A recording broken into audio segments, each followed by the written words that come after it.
Here at the iBox, ready for the big one, February 10, British lightweight title. Lewis Sylvester, Sam Noakes, talk to me.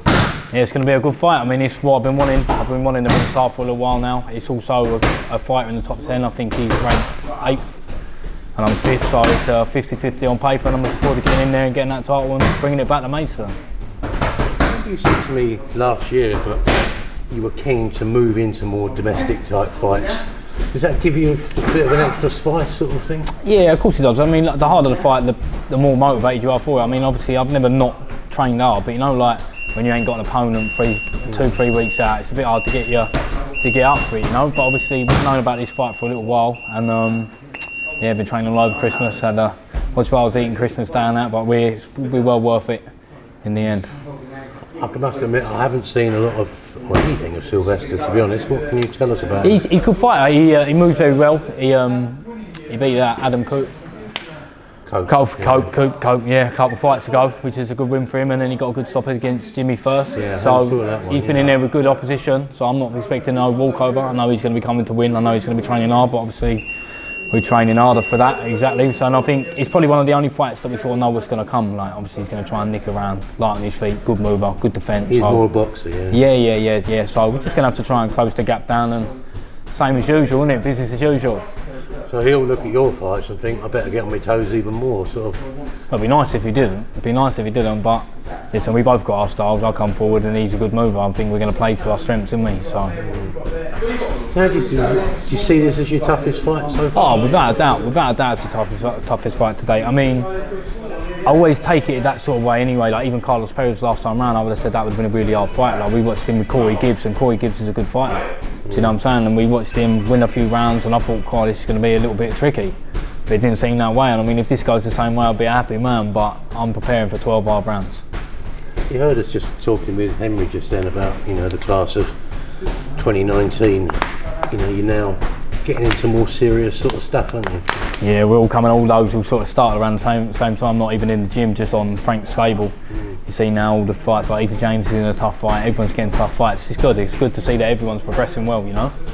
Because even though a lot of you have got the international belts, now it's sort of like you're almost coming back to get your domestic business. The only thing I will say though, for me, the British is probably a turning pro. Like, I didn't know about no WBC Silver International. I didn't know they existed.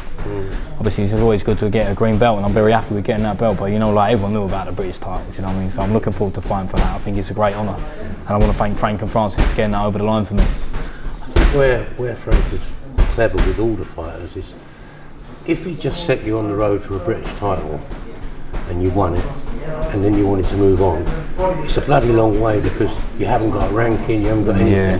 When he puts you on a twin road with an international title and a British title, it means, so once the British title's gone or finished, you've got your world ranking, so then you go straight into serious he ain't silly, stuff. You know what I mean? He's been about, hasn't he? So he knows what he's doing, he's very clever man. The leap from British to trying to get towards a world title doesn't do anything for you. Yeah, I think the trick is you got to not rush. I mean, I've got experienced trainer in Al Smith and Eddie. Do you know what I mean? They know what they're doing. They've been about as well. So I'm in no rush. I'm enjoying the process. I mean, look, 12 fights, 12 wins, 12 KOs, Commonwealth, WEC, and soon to be British. I ain't doing too bad. Do you think this year though we'll see? I mean, obviously the British title is really significant, but maybe by the end of this year, maybe own it.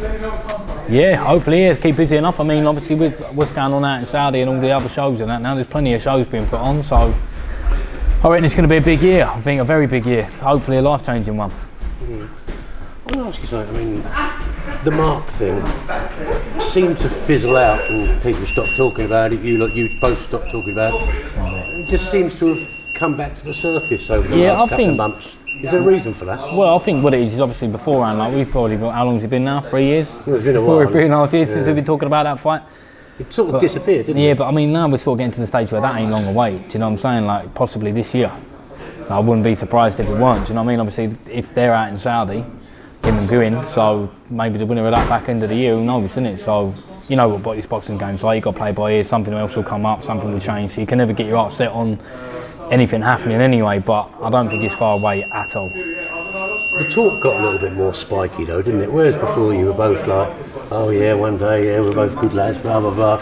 Now you're sort of like, both of you are sort of like, oh yeah, I'll beat him, he's irrelevant. Yeah, well, it seems to have got a little bit more... It's getting closer though, isn't it? Do you know what I'm saying? When you're talking about things that realistically don't make sense 2 years ago, as I said, 3 years ago we've been talking about this fight. What's the point of like arguing on that now? But I think even it's getting a little bit more heated, which is good. It adds more spice to the fight. So, but and as for both of us, I ain't gonna sit here and say, oh, he don't want it when he clearly does. We both want it. That's what we're in this game for. So it's just a matter of time whenever Frank decides to put it on, because ultimately, however much we want it, it's down to what makes the business sense. I mean, and that's where, as you said, Frank knows what he's doing. So well, I think like you both sort of said it. You prefer it to be for a significant prize. Now, if you get your British, which obviously you're very confident of doing, if he was to get the European, which he's slated for in March 8th. I mean, British and European, it's quite sort of a without that, even serious blink. Yeah, no, 100%. As I said, I'll be more than up for that fight when that arises. More than up for it. And then as you say, if you can do a full 3 belts, mate, I'll be willing to put on the British and the Commonwealth on the line. Definitely for the European, 100%. Were you surprised to see that fight come out? Well, yeah, I didn't know nothing about it. I mean, I got a phone call for the 10th, and obviously, no, 10th is still a little bit close to Christmas, but got to take anyway. I'd rather keep active. But yeah, I didn't know nothing about it. I didn't know what was happening. You were surprised to see Mark and Gavin? Yeah, mate, good fight for both of them. Very good fight. Yeah, I'm looking forward to seeing it, to be honest. I know you like Gavin. What's your sort of feelings on the fight? Oh, listen, like, without taking the boxing out of the way, and I'm not just saying this because I'm meant to be fighting, like, generally I'm warm more towards Gavin. So from like my heart wants him to win, but then obviously will the money be the same fight back end of the year? So. But you know your boxing, so how does that sort of mix up? Mark's always got a puncher's chance, hasn't he? He's got a very good left hand, like you can't deny that. But in his last outing against a super featherweight who was a pressure fighter, he seemed to show signs of distress. And I mean, Gavin's a big 6'1" lightweight, tested against some good opposition. So it all comes down to whether if Gavin can hold Mark's left hand. And if he can, then I think Gavin will do the job.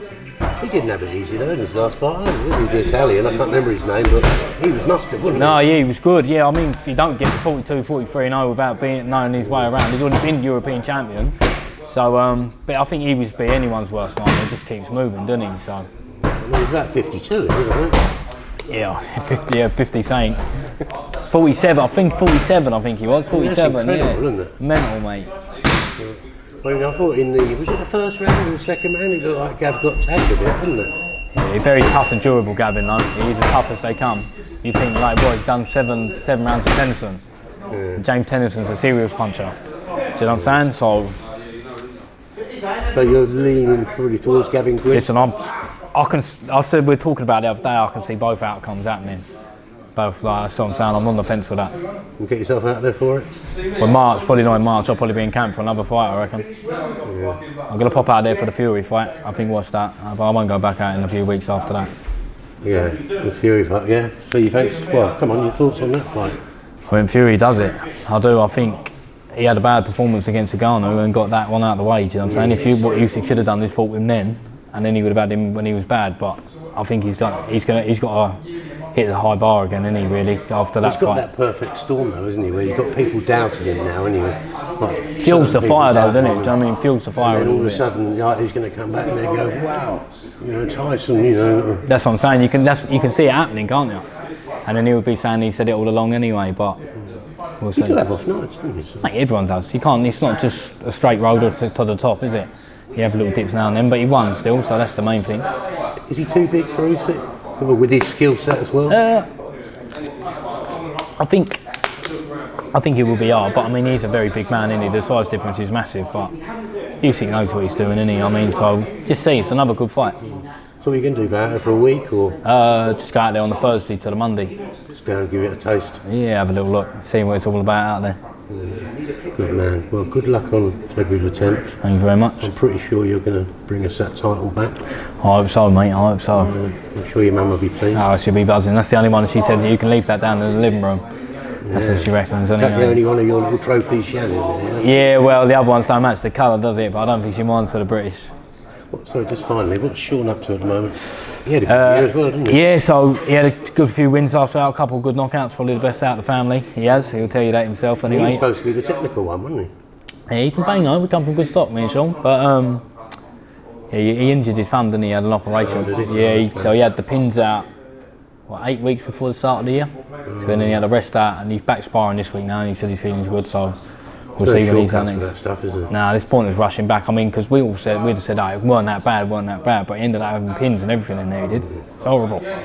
Say about that good stock. I mean, is there any fighting genetics there, sort of, for you two? I'm not too sure, really. I mean, obviously, my old man's quite tough. Yeah, maybe a little bit. I know my granddad was a little bit handy, but I don't look into things like that much. I think we've just been sort of putting that. I've been boxing since I've been 13. I think you're always going to learn a little bit of it, ain't you? Yeah, but I mean, power is something you can't. You've either got it or you haven't. It's just short and stocky, you know, or ish, skinny at the minute, as everyone keeps telling me. Do you think the fact that, you know, when you go on, when you say about the midge thing, so you're obviously a little tiddler at school, do you think that sort of maybe made you think you had little small boy syndrome? I mean, it's hard to pinpoint it, innit? Do you know what I'm saying? I just see it is what it is. Some people are fast runners, some people can't run a mile. Do you know what I'm saying? It's just some people are smart, some people aren't. But in the school playground, did people think you were as easy pickings and sort I was of tiny. I couldn't dig like I could. Yeah, I couldn't dig like I could now. Sort of like I was always a fiery little bastard. I was always. I probably did have a little bit of small man syndrome. Maybe still have a little bit of it now. I don't know. Any marathons or anything going on? Nah. Trying to slow down on me running. I ain't been doing no long runs. Yeah. You do good times there, don't you? I can shift. I've got a good engine, but that shows with the boxing now. What's your sprinting like? I'm not as quick over, like, say, 100 metres, because the margin gets smaller, doesn't it? But I can just keep my pace for a while. So would you do track once a week then? So we've been doing these runs on the treadmill, so you go on incline 15, yeah. And then I've been doing them on anything between 17.5 and 19 kilometres per hour. Just 20 seconds on, 40 seconds off, 15 times. Me and Will done it yesterday. It's good. That's why I'm a little bit tired today. Is that why you look so slim? Might be. Plus the diet's been good. Paul O'Neill knows what he's doing. Good man, Sam. Best of luck. Thank you very much. Thank you for having me.